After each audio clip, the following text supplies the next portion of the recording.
Um, Professor Mitchell, thank you very much for being here today. I have a long list of questions.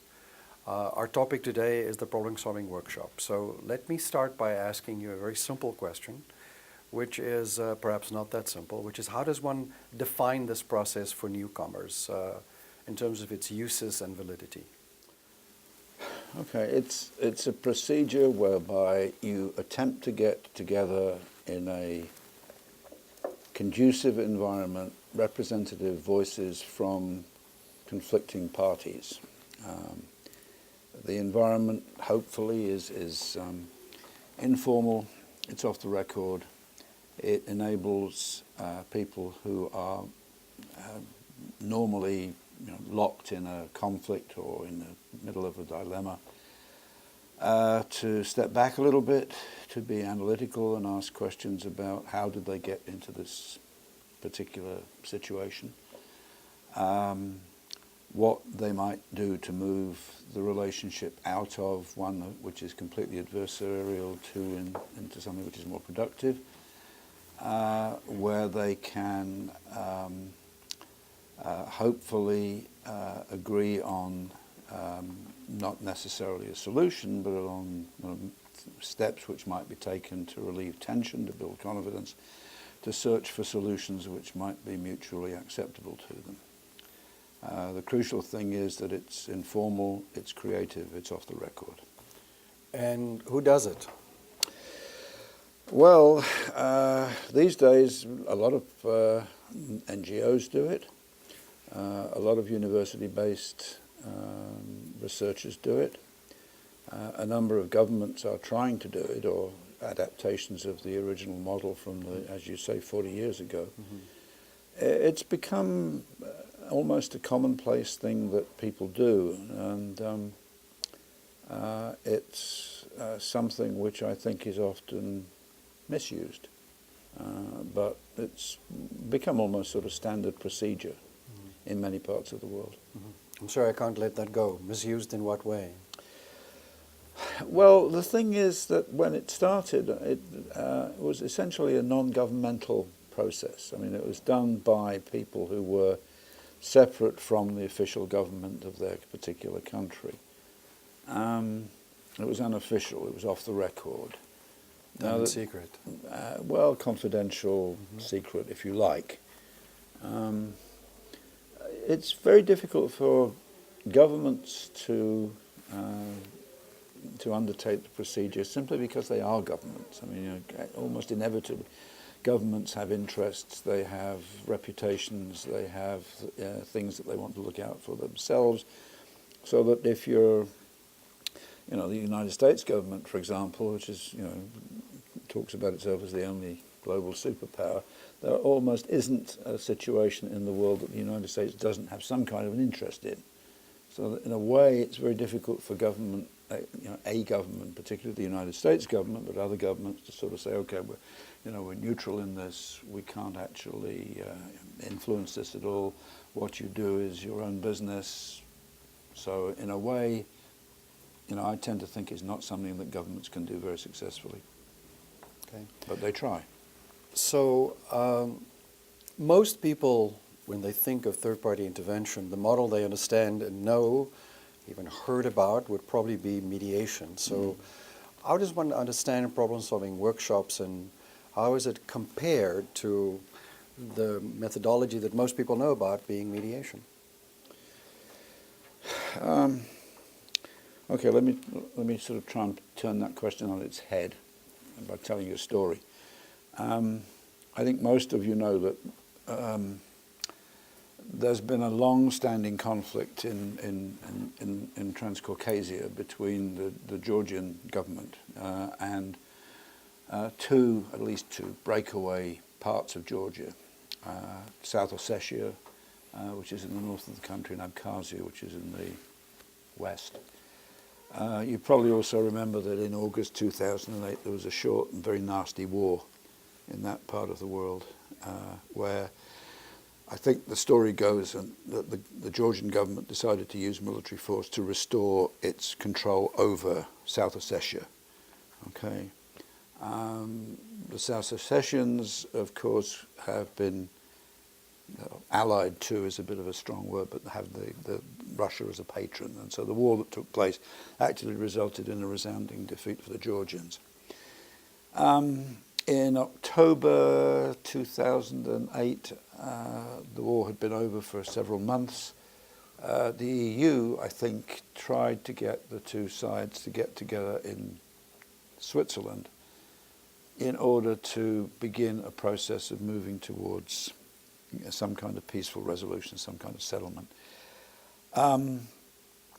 What happened on that occasion was that the talks broke down completely. The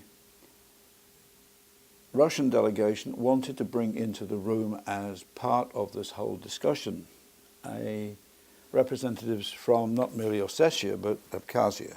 Okay. The Georgian delegation sort of said, under no circumstances are we going to talk to you if you have these people in the room. They're rebels, they're not official, we can't recognize them, etc., etc. The Russian delegation said, but they're parties to the conflict, you have to have them in. The Georgians said, not on your life, or whatever the Georgian equivalent is, and walked out. And the whole thing came to an end, the whole thing broke down. Now, the one thing that I think you can learn from that and from many other examples is that formal mediated negotiation, which is what this was. It was the EU trying to be a formal official mediator between the Georgians on the one hand, the Russians on the other, often faces, in fact, I would say invariably faces all sorts of problems that in that kind of a setting they're going to become manipulated by the parties and sometimes by the third party. Okay? So that they try to manipulate things like status. Should the Georgians allow the Ossetians who are in rebellion against them into the room as a formal party? What are they going to talk about? People who try to negotiate in that kind of a setting frequently argue furiously and maneuver about the whole issue of what's going to be on the agenda. And frankly, many times they try to say, all right, we will come and talk to the other side, providing we don't talk about X, Y, and Z.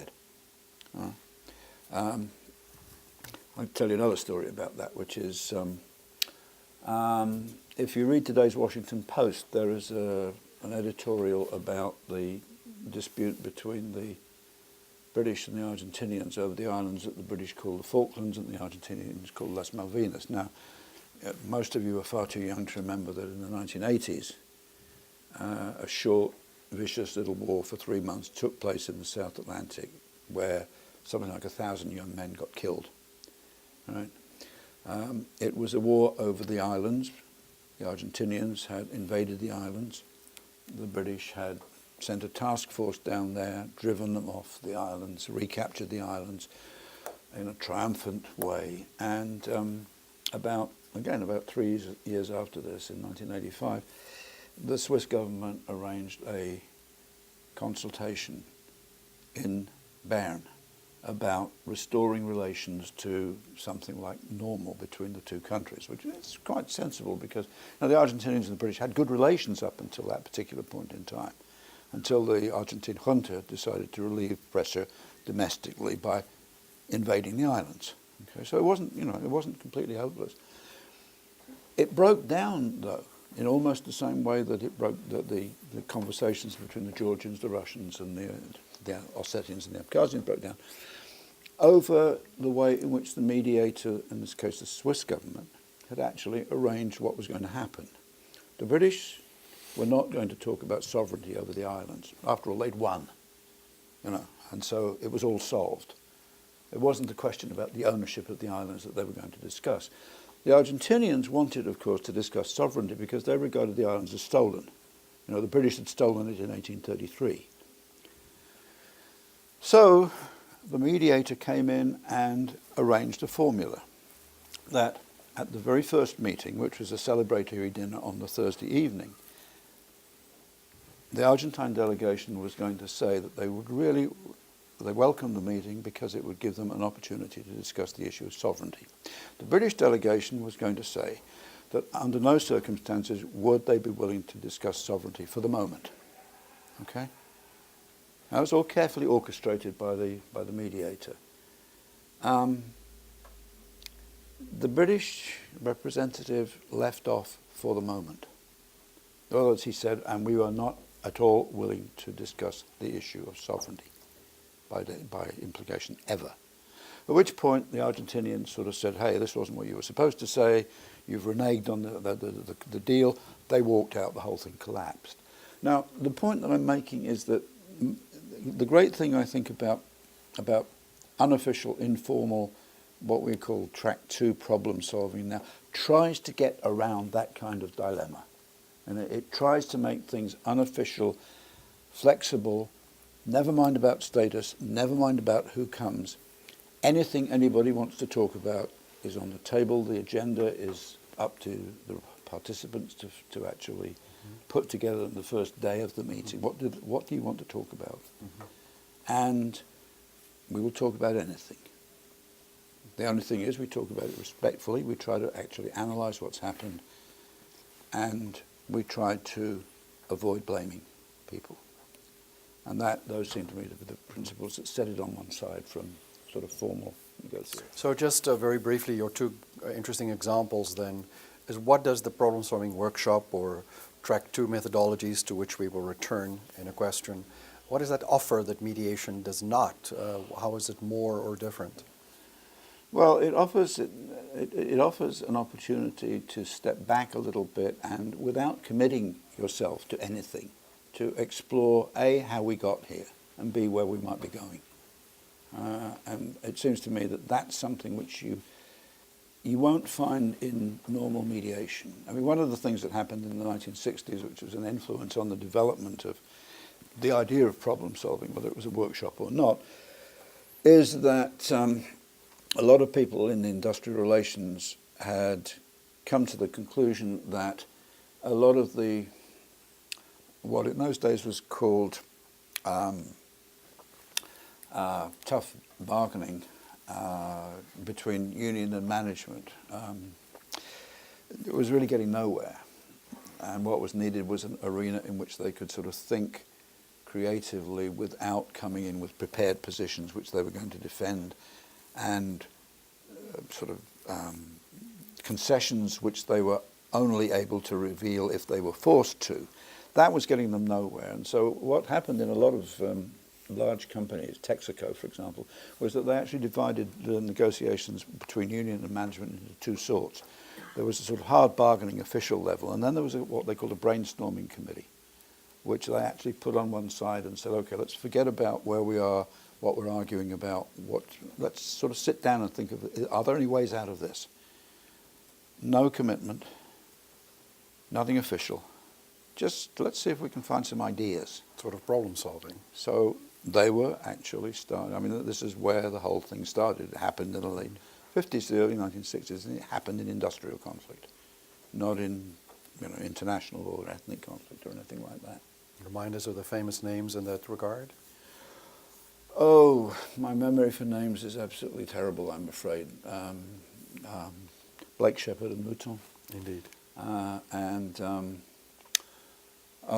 trying to remember the guy who wrote a lovely book about negotiating, which they published in 1965, and I cannot for the life of me remember what the name of the two wrote it. But it was the only decent thing that was written on negotiation during the entire 1960s, and that was about labour management negotiation.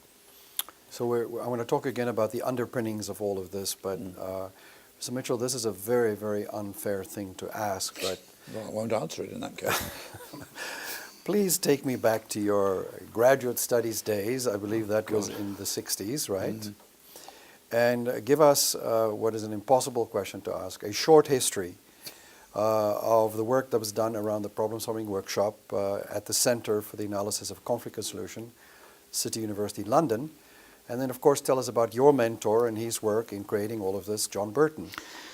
Okay, University College London, not City. UCL I apologize. Was where it all happened. You really have to think about what the political background of those times was and what the intellectual background was. And politically, in the middle of the 1960s, we had been in this Cold War since about 1948. Okay, the USSR and the USA and their various satellites were sort of locked in this sort of head-to-head battle, which was really very scary because, of course, by 1958 or thereabouts, both sides had got the ability to mutually destroy one another. I mean, it was called mutually assured destruction, MAD, aka MAD. Okay. 1962, we'd just been through the Cuban Missile Crisis, and we came within a whisker, I think, of actually having a nuclear exchange there. And people were beginning to look for a way out of this apparently crazy situation. It looked as though something interesting might be happening towards the end of the 1950s with Khrushchev and the abandonment of a sort of Stalinist hard line, and with the advent of John Kennedy. So people were sort of looking around for some alternatives politically. Intellectually, it was a time when people were trying very, very hard to actually apply ideas from social science to social problems. And there was this tremendous optimism that the social sciences would come up with some kind of answer to problems of poverty, of development, of international relations, and that new ideas would come out of all of this.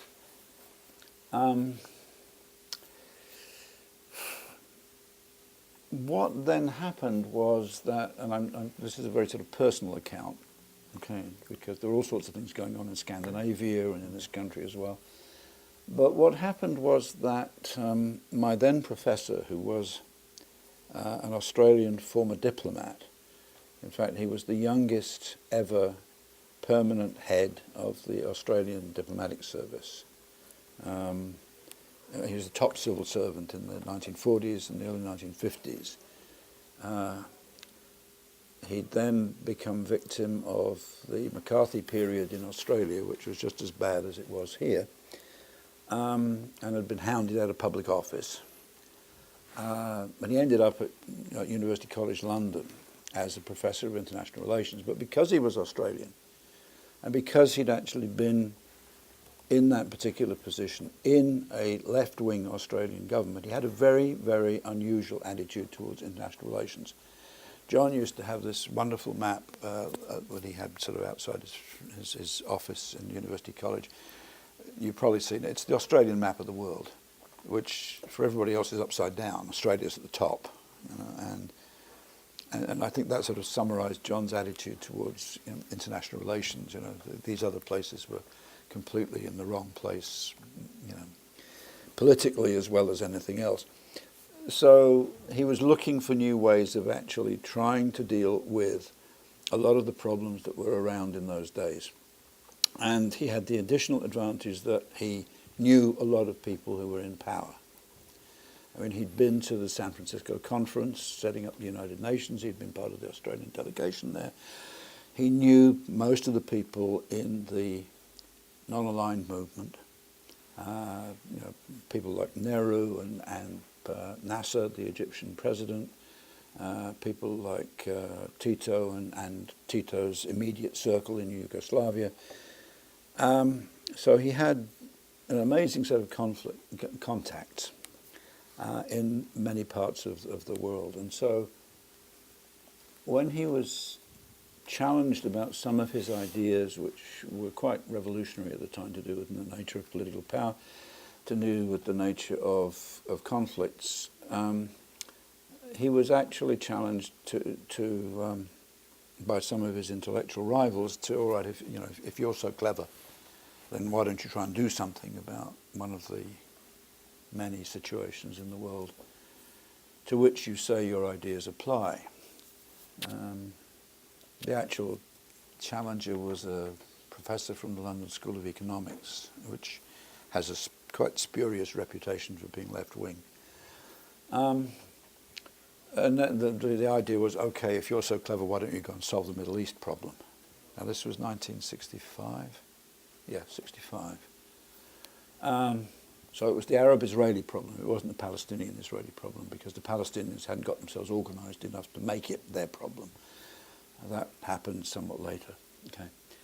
Now, John was nobody's fool, and he was not going to take up a challenge to do something about the Middle East at that point. But he did know a lot of people who were involved in a really rather nasty little conflict in the Far East between Indonesia and Malaysia. Now, and he knew the people in Indonesia because he had been around in 1947-48 as the Australian, part of the Australian government, when the Indonesian nationalists were struggling to get rid of the Dutch. Now, I realise all this is ancient history to you, but just bear with me for the moment. Okay, so he knew many of the people who were involved in this, so he could go to them and say, and this gets around what became subsequently known in this whole game as the entry problem.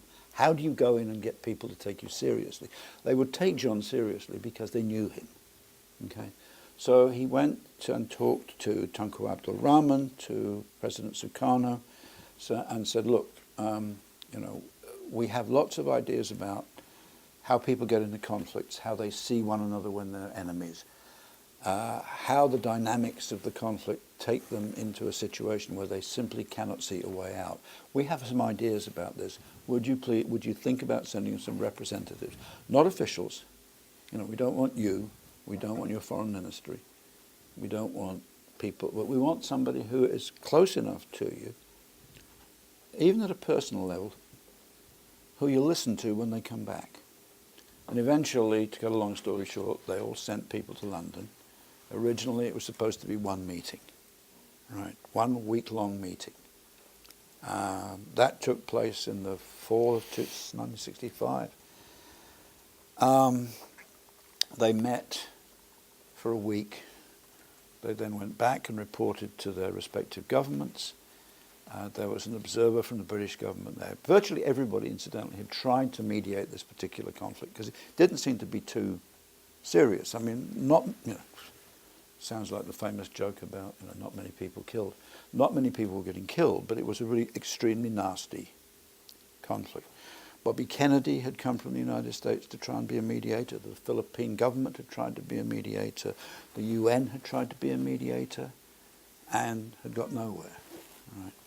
So what happened on that occasion was that the meeting took place in the fall of 65, and then a whole series of other meetings took place. In the spring of 1966, people would come to London, they would meet, they would argue about what the problem was and why it was a serious problem, and whether it was genuinely, as the Indonesians saw it, simply a neo-colonial plot to establish these countries, to have a major naval base still at Singapore run by the British, or whether this was a complete fiction and they're being paranoid. They had to clear up a lot of misperception. They had to be open and honest with one another. In the end, by the summer of 1966, they'd actually hashed out the outlines of an agreement, which they then took back to their respective governments. And this is where the story gets really murky and complicated. There then followed a major coup in Indonesia. What we think happened was that the new incoming government in Indonesia was looking for a way out of this conflict. It was called confrontasi. They found in the foreign ministry this outline agreement which had been worked out previously by some of the people who had been in London. And they took it and they converted it into a treaty. And the conflict came to an end. And it was for the people who were involved in this, it was a triumph which in fact was a disaster. Because they went away from that experience with the thought that they had found a magic wand, because it had worked. And you don't learn things from success, right? You think success, you deserve success because of the brilliance of your analysis, of the marvelous new process that you've actually found. And you don't actually start asking questions about, well, how the hell did this work? Why was it successful?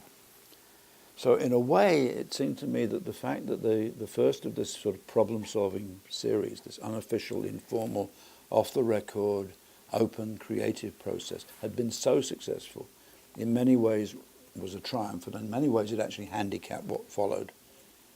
And what followed was an attempt to spread this particular technique and to use it for all sorts of other situations to which maybe it wasn't as applicable. Let me just say one last thing, and then you can ask your next question.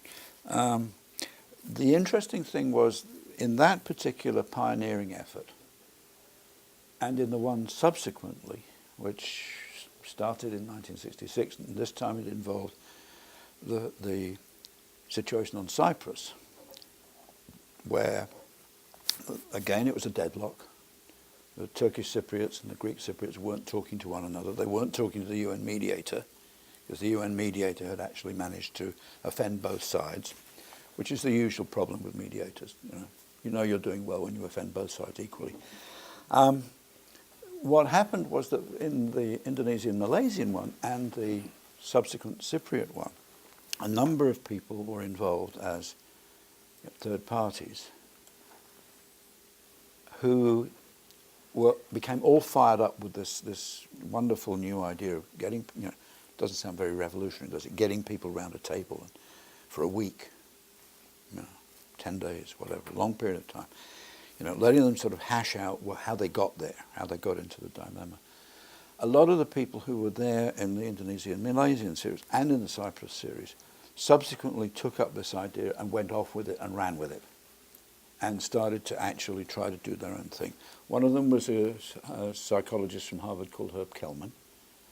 And again, if you know anything about this particular field, he's spent the last 40 years actually trying to apply these ideas in the Middle East. Now, there was a young State Department lawyer called Roger Fisher. He subsequently became well known and probably very rich by writing a book called Getting to Yes with a graduate student of his called Bill Urey, which sold gazillions of copies throughout the world. So they were there. A number of other people were part of this, and they have taken many of these ideas over the last 40 years and actually put them into operation in various conflicts, various parts of the world. So that's a... Okay, so one of the names I thought you were going to mention in this regard was Doob. Were there others? Leonard was... he was actually doing some things very similar, more or less the same time, with the dispute in the Horn of Africa between the Kenyans, the Ethiopians, and the Somalis. Now, he was a social psychologist, and so in a sense, a lot of what he was doing, and a lot of what he did subsequently, was very much aimed at changing the attitudes and mindset of people who came to his workshops. And in many ways, that's part of it. If you're actually going to get people to come and talk to each other, they have to become convinced that, in fact, there's somebody on the other side who is at least not completely unreasonable and not completely crazy. In other words, there has to be what you could call a viable negotiating partner is the word that Herb Kelman uses. And so the psychological aspects of problem-solving workshops is one of the aspects. It was the one that Leonard actually emphasized tremendously. Mm-hmm. So there are all sorts of different strands in this problem-solving business. There are some which emphasize psychology and attitudes. There are some which emphasize the sort of sociological side of things, the structural things which underlie the conflict. There are some which emphasize processes. It's not a unitary thing at all. But yeah. So these early pioneers, what would you say, having explained to us the early success and perhaps subsequent problems, but how would you then define the impact of these early pioneers and their problem-solving workshops? Well, you have to ask the question, impact on whom? I mean, the impact on people who had actually participated in it, I think, was pretty profound. You know, if you were talking about a success, then there has to be a sort of question mark. But one aspect of a successful workshop or workshop series is actually changing the attitudes, beliefs, and perception of those who participate in them about their fellow participants, and also about the situation. Okay. If you're asking about what impact did this have on decision makers who had not been involved in this, the answer is almost none at all. In fact, the impact tended to be counterproductive. If you're a diplomat and you've devoted your life to the skill and art of becoming a diplomat, then having somebody from a university or an NGO come along and say, "Hey, you've been doing this all wrong for most of your life," you don't actually get very much of a positive reaction from that sort of thing. So, I always remember sort of coming over to the United States in the early 1980s and being astonished by the receptivity of American decision makers to these ideas. Because in Britain, the receptivity was zero. I mean, the attitude was, "Go away and stop bothering us," or "Who do you think you are to come and tell us about this new technique?" Or even worse, "Well, we've been doing this for the last 100 years. Go away." And so the impact, generally speaking, at official levels, initially was not all that great. The impact on non-governmental organisations was slightly better. But what's happened over the years now is that you've now got a whole set of non-governmental organisations who's been set up precisely to do this kind of second track work. Whether they're using problem-solving workshops or process-promoting workshops or sustained dialogue is another word for it.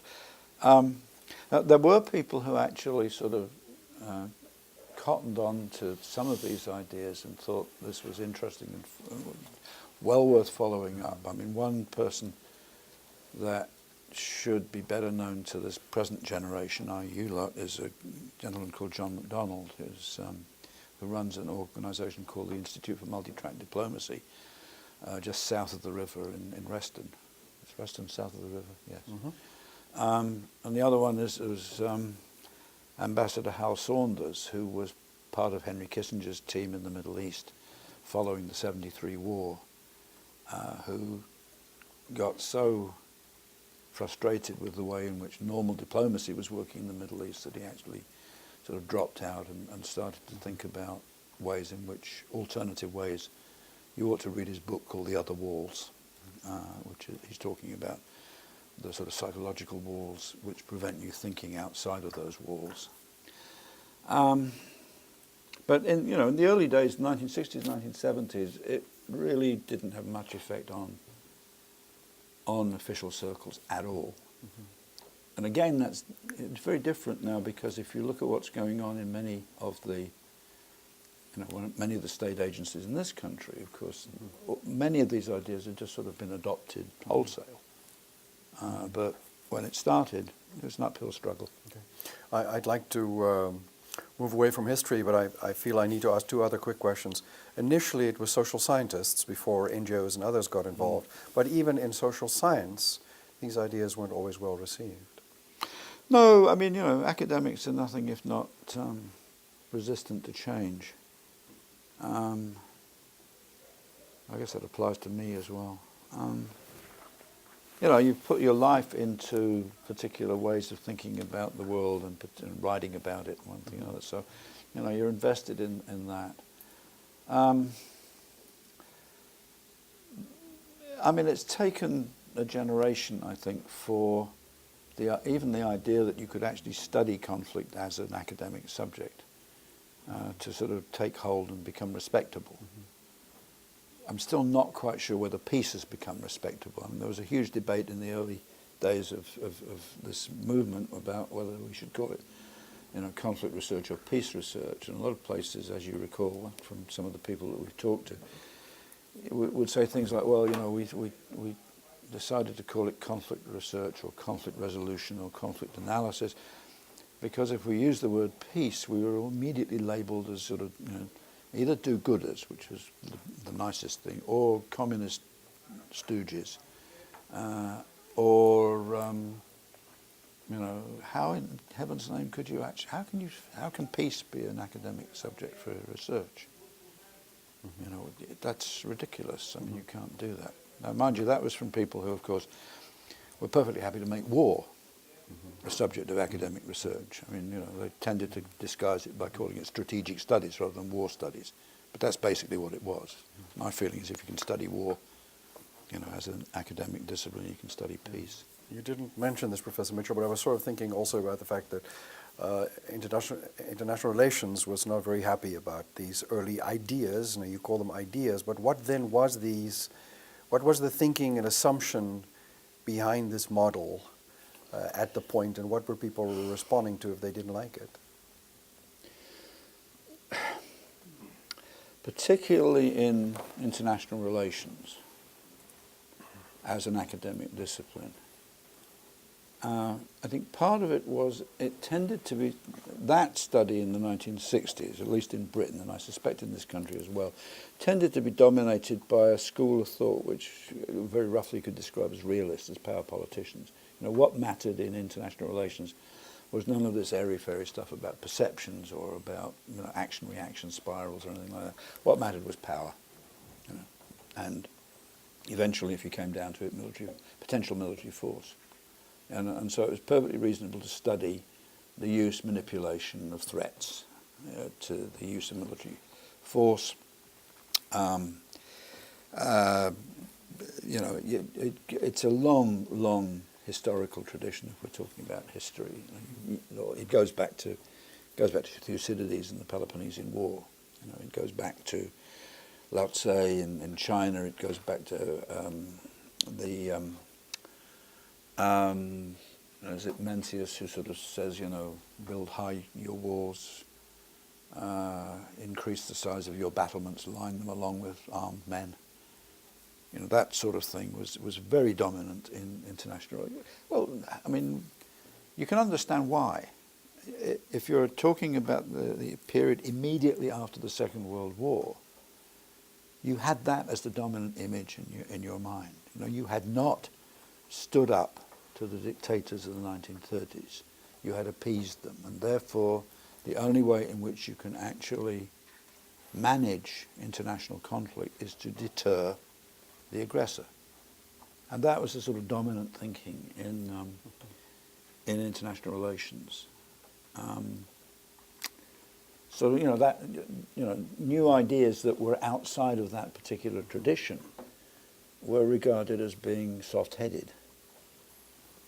So, thank you. I felt our historical detour is very, very necessary, but You're dealing with me as part of history. I mean, I'd like to bring us up to the beginning of the second decade of this century and ask you, under which circumstances can problem-solving workshops be used most effectively in a complex dynamic conflict system? That's a difficult one to answer because of the fact that the whole approach has now got out of control almost, and it's being used in all sorts of circumstances where it may or may not be appropriate. For example, our friend and colleague Ron Fisher has sort of raised the issue about, not simply, what is problem solving, but can it be used at any stage of a conflict, and what are the stages of a conflict?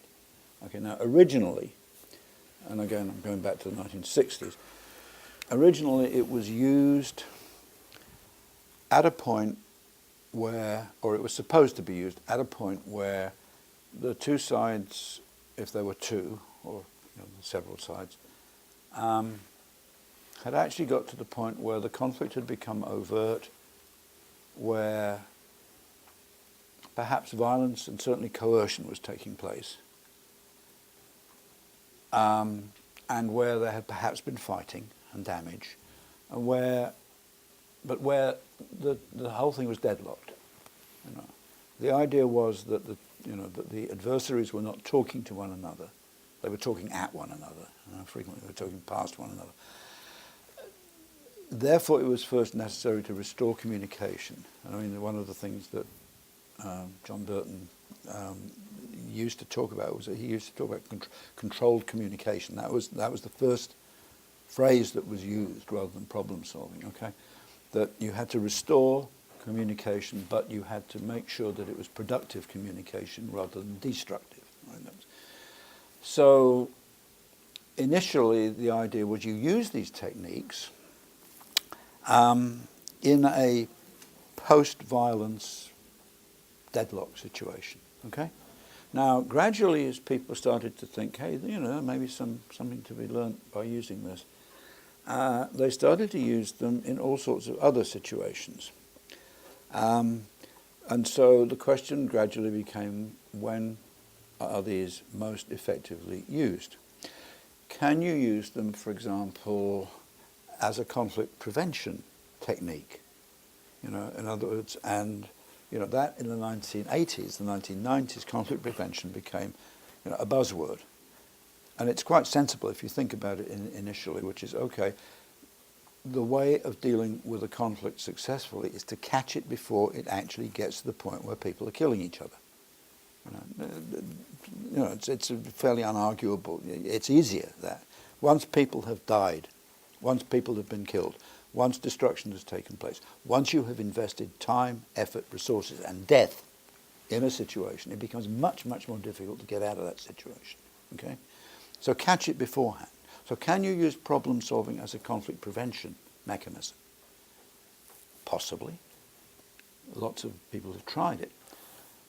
But what are you actually trying to prevent? Are you trying to prevent the violence in the first place? Or are you trying to prevent the violence reigniting? Are you trying to prevent reignition of a conflict? Okay. Can you use problem solving in a post-violence, post-agreement situation? Now, again, this is something which is relatively new, and if we're talking about the 20th, 21st century, suddenly it's become interesting to ask the question, well, why do so many peace agreements break down? Because they do. Can problem solving help to maintain a shaky agreement in the post-agreement period? And so that's one set of questions. Okay.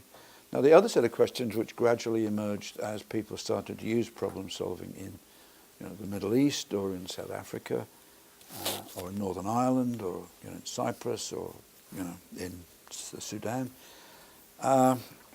was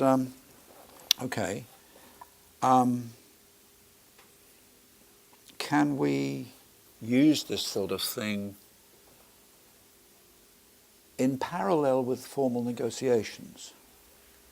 In other words, is it just something that you can use when people aren't negotiating with one another or aren't even on the verge of negotiating? Is it a preparation for negotiation?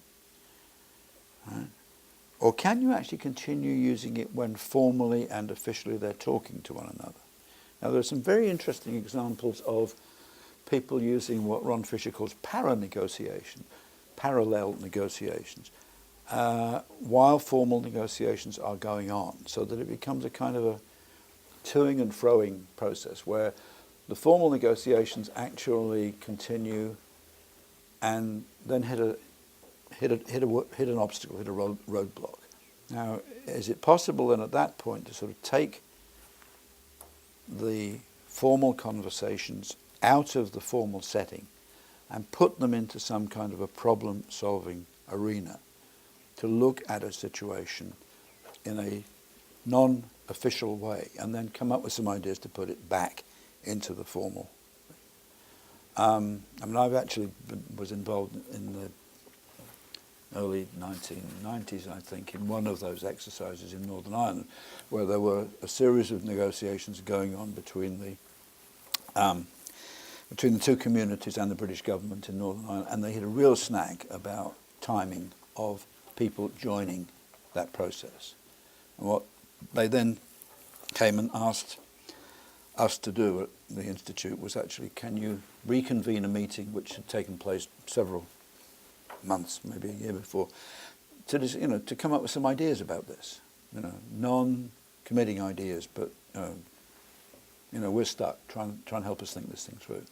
So we actually convened a couple of meetings to say, okay, how do we get around this business that you want to include some people in this, but you want to include them at an appropriate time. Now let's think about what an appropriate time is. And so we went through a long period of arguing about this, and eventually they came up with a formula that said, all right, at a particular point in time, these set of people will come in at another point in time. When this has happened, these people will come in. So it looks as though you can actually do what Ron Fisher calls parallel problem solving, okay? Parallel to another negotiation process. Parallel to a formal negotiation process which may be stalled or may be stuck. But they sort of hand you the problem and say, here, we can't sort it out for us. So there's that issue. And then the other issue is, as people became more and more convinced that this was a useful process, an interesting procedure, the question then comes up of, okay, who do you involve in this? At what level do you operate? Now, initially, when the whole thing started in the 1960s, the answer to that was fairly straightforward. You can't involve formal political leaders. You can't involve decision makers, because then it becomes formal, and all the constraints of formal negotiation. So find somebody who is able to represent the feelings, aspirations, perceptions and misperceptions of this particular group of people, but isn't an official leader. Okay? And if they have good connections and good relations with formal decision makers, so that they can go back to the president, the prime minister, the foreign minister, and say, I've just been sitting down with these people in wherever, and we've been talking to the other side, and it looks as though there are some reasonable ideas, etc., etc. Here are some ideas. As you and Andres know, of course, F.W. Klerk's brother played a major role in that in South Africa. F.W. would sort of say something like, well, you can go and talk to the ANC if you want, but I don't want to know about that, and don't come and tell me when you've finished. And of course, Wilhelm de Klerk would go back and say, this is what happened. And F.W. would say, well, I really don't want to know about that. But of course his brother Wimpy the journalist, the editor of the newspaper. Right. So I think if I heard you correctly, what you said was it's very difficult to say when problem-solving workshops can be used most effectively, but can one define a usual set of goals, basically? Well, that's another problem with it. You must be getting the idea that this is all terribly vague and anything goes. It depends what you're trying to do. And there are all sorts of different versions of success. Some people who run these say that the objective is long-term to change the views and perceptions and attitudes of enough people in a particular conflict so that they become at least not converted to the views of the other side, but at least converted to the view that the other side is reasonable in holding these views. In other words, it's a long-term attitude change. And that means, of course, that it is long-term, that you're trying to involve a large number of people, frequently at the grassroots, not leaders. There are others who sort of say, well, you know, that's all very well, but it's long term, it'll take ages. How do you convert, you know, X million people? So you have to actually try and look at converting some key opinion leaders. There are others who sort of say, look, this has to be a top-down process. You have to get as close to the leadership as you possibly can without involving leaders. And then this will translate into actual policy changes. So depending upon who you're talking to, the answer to the question will vary. That what you're trying to do depends on who you've got there and how many of them. And the other problem is that, of course, one of the things about running a problem-solving initiative or exercise is that, you know, you look at a lot of the books that have been written about it, and it sort of says, well, the participants are the ones who understand their conflict best of all, and they have to set the agenda for these things. They have to decide what they want to talk about. And to some extent, if you adhere to that, then what you're doing is handing over the issue of the content of the meeting and the relevance of the meeting and the success of the meeting to the participants. So that you end up with, you know, you remember Jim Lowy at ICAR used to say, well, you know, the great thing about whoever's running the workshop controls the process. They don't control the content.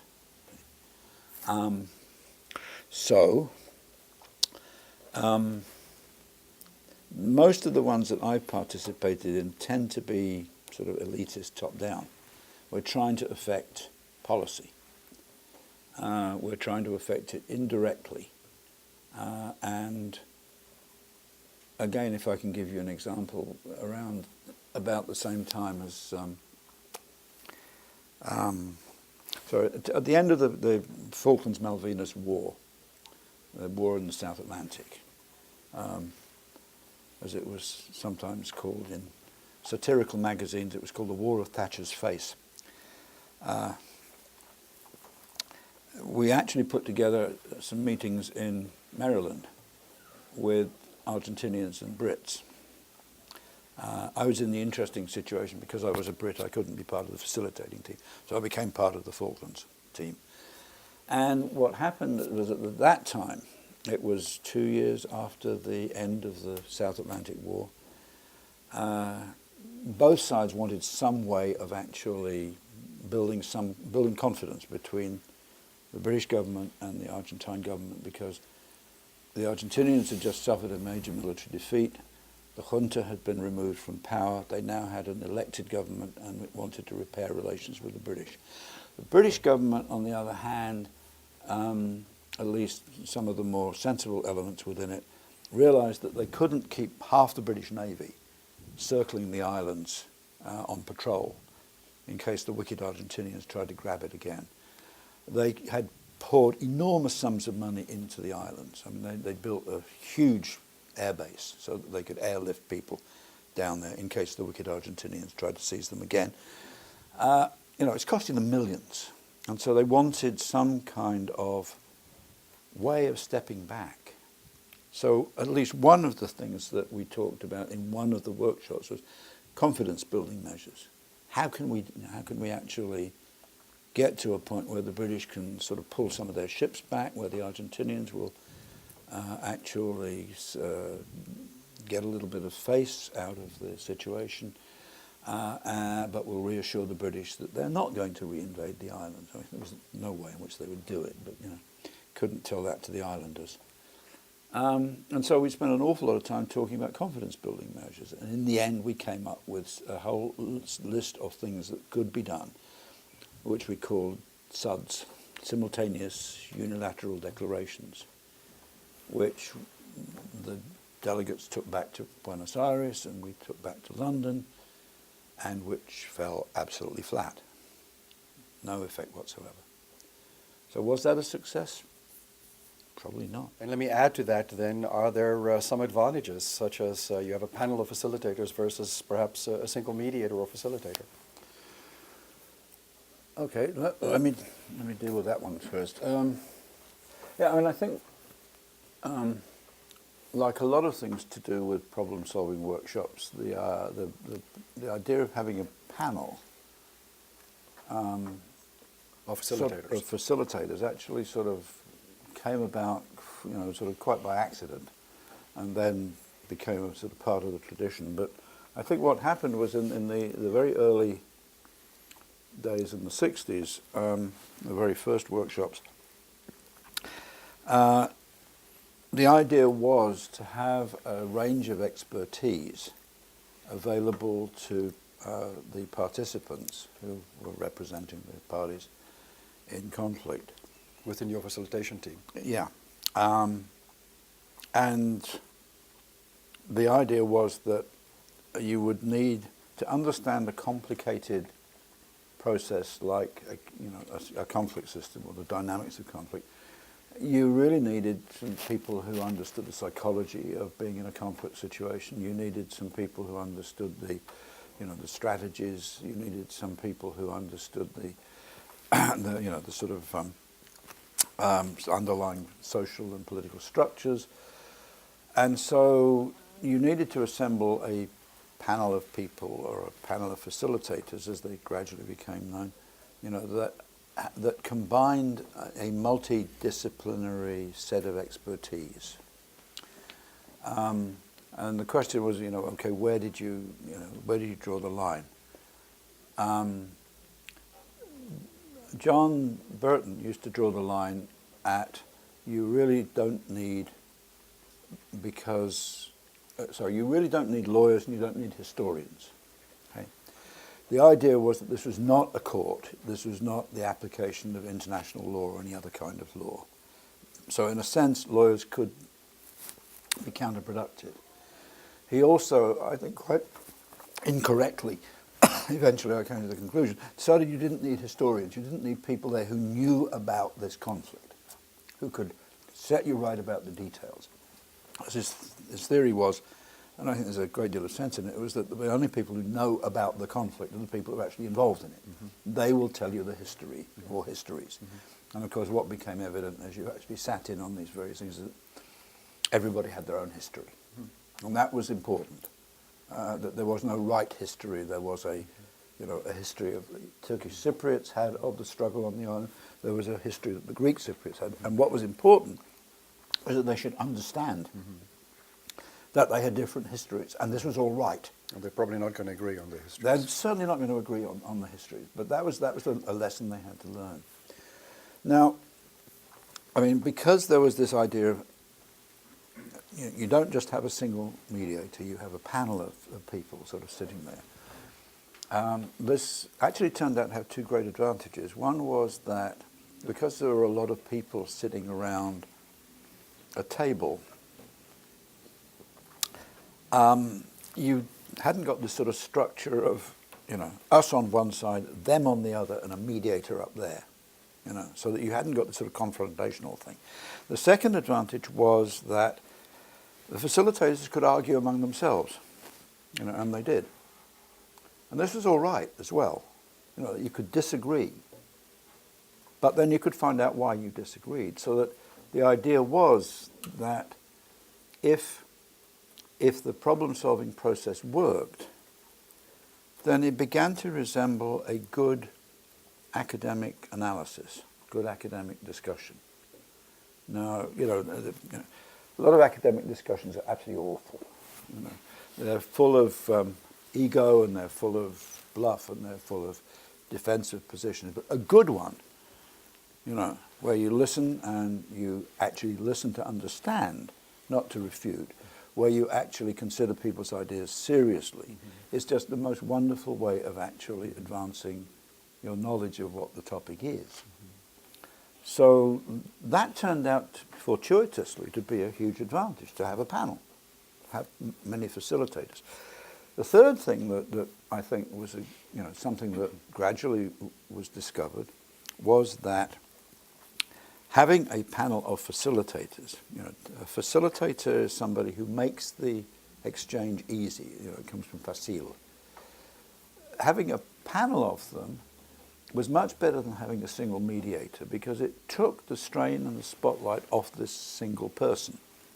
You know, that if you got a good panel of facilitators together, a panel that actually was used to working together, which actually understood what was going on, then you could actually have a team, you know, and there would be a team which could actually assume various roles at different times during a week.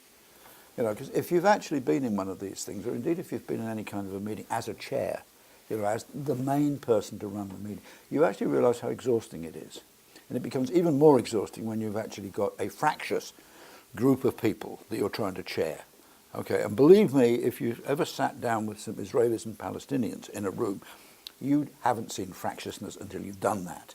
Okay, so the actual strain of trying to keep control of that, you know, at least to prevent people shouting too loudly at one another, you know. So the great thing about having a team is that you can actually switch roles, you know. Somebody can be the person who's running the show. Somebody can be a person who is looking out for somebody, one of the participants who is not participating but who wants to participate is getting really pissed off because they're not allowed to speak. All right?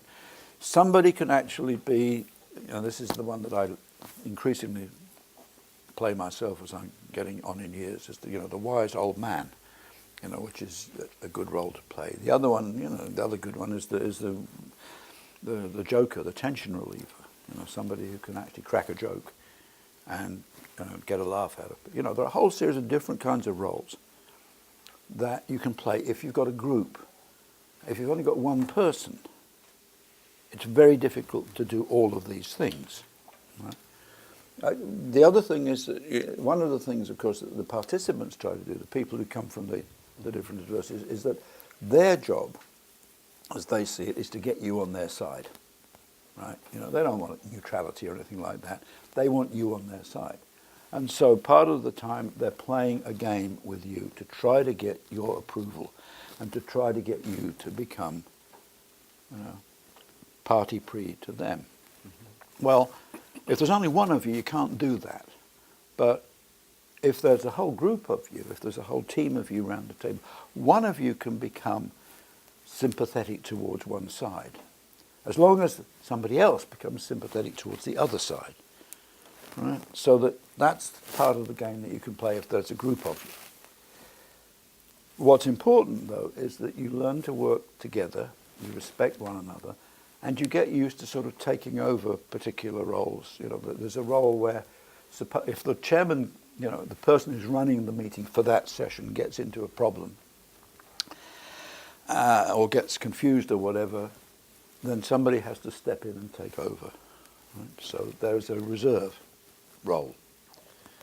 So a whole series of different roles in a panel. That's why I think it's a much better idea than having a single mediator. So just very briefly, but at the same time, comparing it again to mediation, international mediation processes tend to be eventually quite public, and therefore whatever statement you make or position you take, you pay some kind of political price for it. Mm. Whereas here you're doing it normally away from the public eye, and therefore you don't pay a political price for doing so, and therefore more problem solving can actually occur. I think that's true. It's becoming increasingly difficult to do it away from the public eye, though. I mean, that's one of the things which is different now, you know, talking about the 21st century. You know, it's partly, I think it's partly the news cycle, it's partly the difficulty of actually keeping confidentiality. Mm-hmm. You know, you've got the dilemma. What happens if you're trying to hold some confidential talks, you know, a long way away from the actual seat of the conflict, and you get the agreement from the adversaries to send somebody on condition that they keep quiet about it, and then, you know, a week before you actually are going to go to the airport to meet them, you suddenly find splashed over a newspaper, you know, a story about this meeting which is likely to take place. What do you do? Maintaining confidentiality sometimes is of crucial importance because, of course, they don't want to know that they're meeting. Mm-hmm. Well, you know, there are cases where if you think about the Palestinian-Israeli conflict, for example, you know, in the early 1990s, Israelis were breaking Israeli law by talking to people from or close to the PLO. And that makes it a bit difficult to sort of get people to agree to come. And so it's essential that if you can get them to come, nothing leaks. So, you know, and there are other occasions where, you know, you say to people, you know, we will keep this completely confidential, and they say, what the hell for? You know, we want people to know that we're meeting. Symbolically, this is important. It varies from case to case. So returning to a question that we sort of addressed, you know, are there a series of goals that one can clearly define? Because if there are not, and these problem-solving workshops are a series of events that stretch over years, how then does one define success?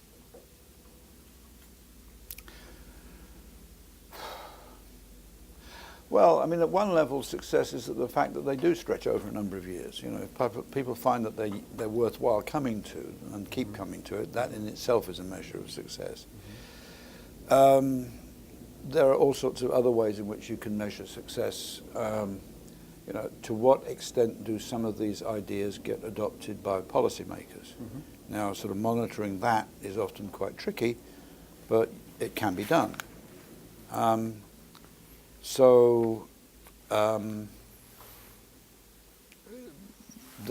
whole question about is it worthwhile doing this sort of an exercise is, I think,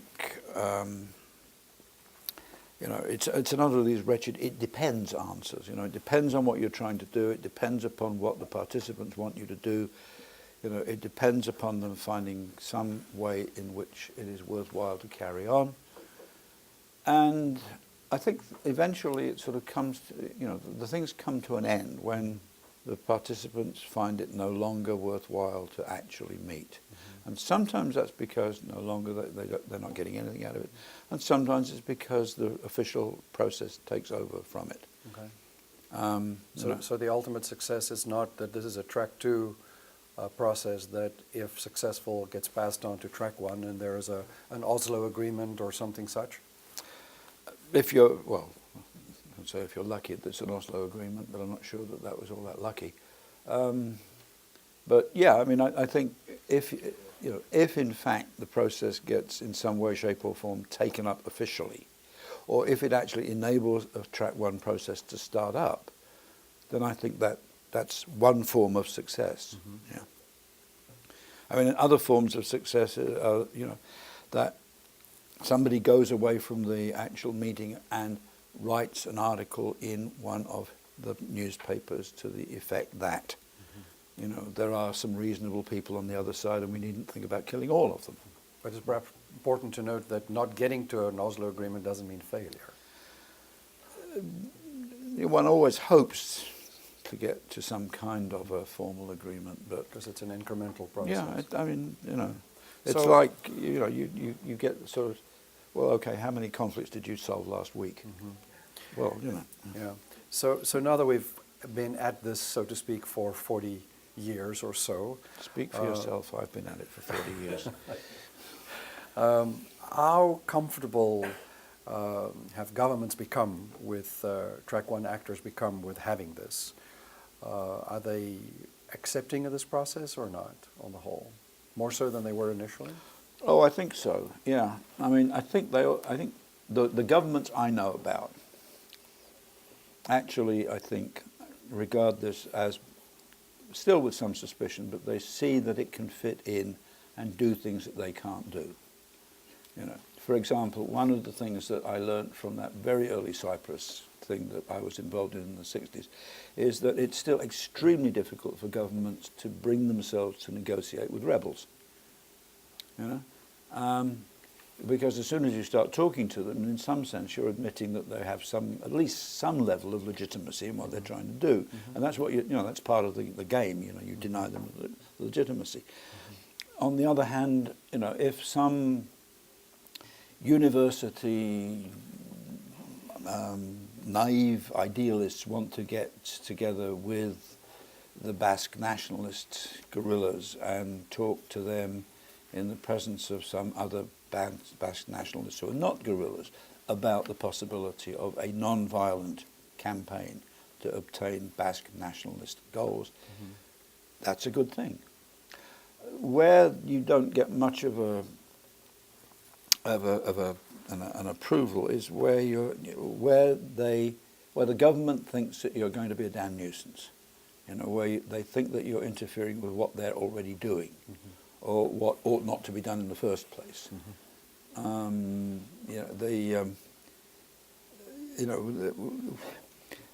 Over the last year, we have been warned off a particular situation in Africa because it is felt in decision-making circles that this will simply add another complicating factor to a process which is already going on successfully.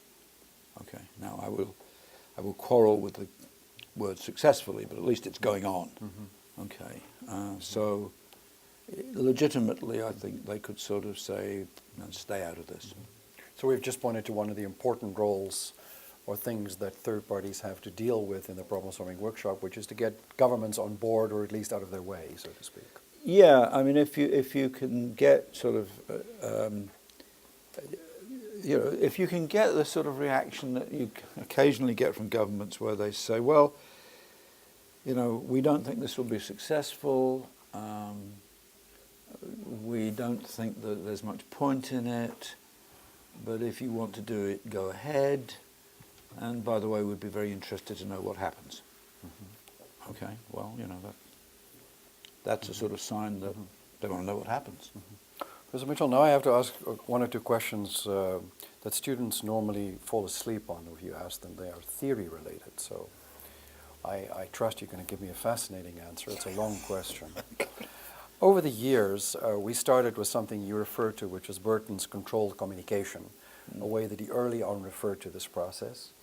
We went to a number of other conceptual underpinnings: facilitated conflict resolution, problem-solving conflict resolution, problem-solving forums. It went by different names. So it also third-party consultation, something that you wrote on. So how then should we place and refer to this model within interethnic or communal conflicts? What should we call this intervention model? Dialogue facilitation, perhaps our colleague Ron Fisher at AU's word, interactive conflict resolution. Having been involved in it for 40 years, how would you frame it today? Having been involved in it for 40-odd years, frankly, this question drives me balmy. I would love to be able to say, okay, this is what it is and this is what we're going to call it. Mm-hmm. I tried to do that many years ago, and I called it Collaborative Analytical Problem Solving, or CAPS, CAPS. Mm-hmm. Nobody actually liked that at all, so it just died to death. I think the point about that was that it was nice as a description, because CAPS trips happily off the tongue. Mm-hmm. It's like grit or something like that. CAPS. It's also, I think, got a couple of things in there which are a crucial dimension of it. Collaborative, right? It's collaborative between enemies or adversaries, which is a kind of a paradox. Analytical, because that's the sort of core of the process. It's a way of analyzing the dynamics and the structure of the conflict in which the participants are involved. And problem solving, because it points towards a future which involves recognizing the fact that we are in a problem, that it is a joint problem, that part of the problem is me as well as you, but we're going to solve it in some way, and we're looking for solutions. Mm-hmm. So if I had my druthers, I would say, let's call it collaborative analytical problem solving. Mm-hmm. But nobody agrees with me, so they go off and call it other things. Okay. Well, bear with me for another theory question. The conflict resolution, conflict management, conflict transformation field, have your druthers, choose your term, is, if nothing else, quite interdisciplinary. So are there major social science theories that underlie problem-solving workshops? Have we indeed drawn from various academic disciplines in creating this model, broadly speaking, although you've already pointed out to us that there are variations to the theme? Yeah, I mean, I think a lot of the original theory that underlay it had to do with small group interaction, you know, how groups behave, how they learn from being members of the group. And in fact, there was a lot of work in the early 70s which was derived from what's called T-group theory or training group theory. The other major source, it seems to me, was, and indeed still is, you know, a lot of theories which have to do with the psychology of being in a conflict and how one, you know, how one's attitudes, beliefs, perceptions, and aspirations get affected by being frustrated by an antagonist. And so there are a lot of really rather good theories that we've known about for a long time, you know, which have to do with the way in which enemies and adversaries perceive each other and interact. There's a lot to do with interactive dynamics, which has to do with, you know, the way conflicts escalate and de-escalate. I mean, there is something of a myth about problem solving that it is all basically founded upon an understanding of theories about basic human needs. I don't think that's essential to it at all. I mean, problem-solving workshops were there before theories of basic human needs.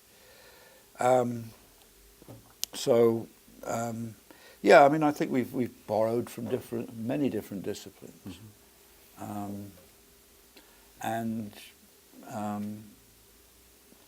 I wish, dealing with a theoretical question, I wish there was a single theory of problem solving, but I don't think there is. I think that it's a sort of combination of different theories that sort of feeds into when this thing is likely to work and when it's not. And there's some that we don't know enough about and we've not thought enough about, which has to do with where in a structure of the development of a conflict over time, where is it most effective? It's the question that you asked earlier on about, you know, at what particular stage in a conflict should this be used with the greatest success? We don't know. So just very briefly, social psychology, what other fields were you referring to?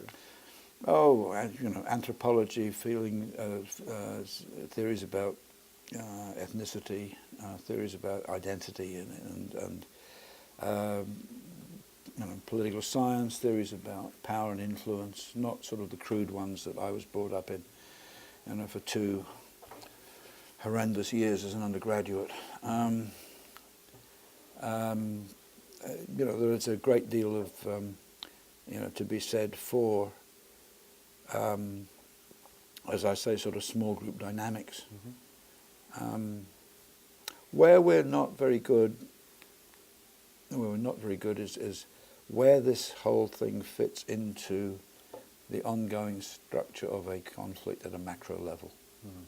You know, we need a theory of transfer and a theory of learning.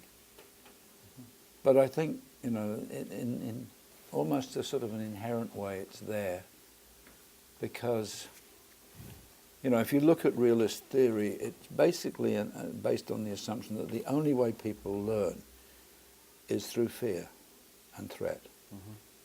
You know. Now, you don't have to have been an educational psychologist to realise that putting people in a situation where they're threatened is just about the worst position that you can put them in if you want them to learn anything. You know. So, in a way, problem solving, I think, is actually based upon a lot of educational theory as well. I have 5 more questions. Allow me to run them quickly and see if we can get other people in the room to also ask questions. So how is the classic problem-solving workshop model, if there is such a thing, the one perceived by John Burton and extended initially by Herb Kelman, Doob, and others, how would you say it's evolved methodologically speaking till now? What's that bit in Don Quixote where Cervantes says something like, he mounted his hobby horse and galloped off in all directions? I think that's what's happened to problem solving. You know, it's now used for, for training purposes. It's used for educational purposes. It's used for post-conflict peace building. Consultation. It's used for conflict prevention. I mean, it's actually sort of it's been adapted and it's been used for all sorts of purposes. And For good or bad, in your view? I think the jury's still out on that. I think everybody does it now, and what we really need is some kind of comparative assessment about where it's worked and where it's not worked, where it's damaged and where it's helped. Future utility for problem-solving workshops in the 21st century. Who can use them most effectively? I'm a historian, not a soothsayer. Okay. Is it fair to say, and this is just a question that I had because part of the problem with this model is that one is not always aware of what goes on where with this. I think a lot of people were absolutely astounded when the Oslo Agreement became public in terms of the pre-process to that, which was part of what we're talking about now. So is it fair or unfair to say that with people such as Burton Kelman and now your generation moving into an emeritus status at academic institutions, Latin for getting old, is it fair to say that, the fact that we don't hear a lot about this, that this method is sort of, in a sense, gone into the background, or is it as active as always? My guess is that it's even more active than it was 20 years ago. In different formats. In different places, in different formats. And we simply don't know about it because of the fact that it's supposed to be usually confidential or below the radar or whatever it's called. But, I keep coming across examples of this, which I didn't know about. We were talking the other day, or actually I was talking with Rich Rubenstein, my colleague, about something he was writing about Northern Ireland. And he said, I was thinking about doing a piece on South Africa as well, but I couldn't find anything that was going on in South Africa which sort of resembled this. And I said, well, hang on a minute, I can give you, 3 or 4 examples of things which were not necessarily using the kind of classical model that you were referring to, but nonetheless, were ways of actually trying to approach the whole problem about the relations in South Africa within a, very loosely a problem-solving principle, milieu, environment, or whatever it was. And I came across them a couple of years ago, So, yeah, I think there's a lot of it still going on, but we just don't know about it. And I do wish people who were doing this kind of work would at least keep a good record of it, so that it would be available in 20 years' time when, the protagonists are no longer going to be harmed by it. But I do think there's a lot happening that we don't know about. So in part, your reason for talking to us today is the fact that you have a project at ICAR, at George Mason University, in conjunction with Ron Fisher at American University, to, in a sense, reactivate, develop a new cadre of scholars and students, particularly in the social sciences. Based on what you've just said, why did you deem that necessary or important? Well, it seems to me that a lot of what's going on is, in a way, being carried out by people of my generation. And if not my generation, then the next generation down. And what I'm worried about is that the people of your generation don't know anything about it, ought to know something about it, and ought to be able to use it. you know, if you want to. I mean, if you think it's no good, then that's fine. But at least you ought to know something about it. You ought to know who's done it in the past, what mistakes they've made, where it has been useful and where it's, you know, produced, you know, some not very good results, and that there has to be a sort of continuity of tradition. The other thing is that I find that, you know, I think about my old colleague Jim Lowy now, who used to say, you know, you can either do this work or you can write about it, right? And he did it.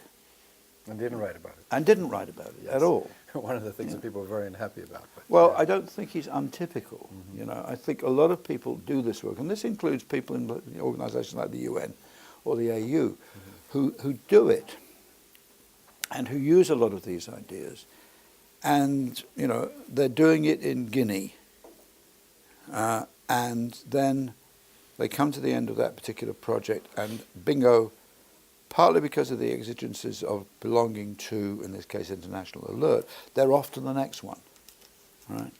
And then and the Guinea thing then gets left. So we don't learn from the So experience. there's no cumulative learning, and the people who are doing it aren't writing about it and aren't teaching about it. So in a sense, it seems to me important that we at least make an effort to systematize what they've found out and to pass that on. So, you know, it's also, I guess, you know, when you get to my stage of life, you want to leave some kind of a legacy behind, and, you know, basically you're trying to reproduce yourself. So basically that's what I'm trying to do. Okay. But in a more practical sense, how does one impart such knowledge? Specifically, if one thinks of practice skills, how do you impart that to a new generation of students and scholars? Well, you can do two things. One is you can educate them, and the other is that you can involve them. And I mean, part of what we're trying to do down at Point of View, Ron and Susan, Alan, Nan and I, and now you, is actually give people the opportunity to sort of participate in some of these ongoing projects that's using one or other form of problem solving. And so part of the program down at Point of View is straight training, which is, you know, what we're talking about here. And part of it is you know, involving some of the people that we've sort of trained in some of the actual real things that are going on down there.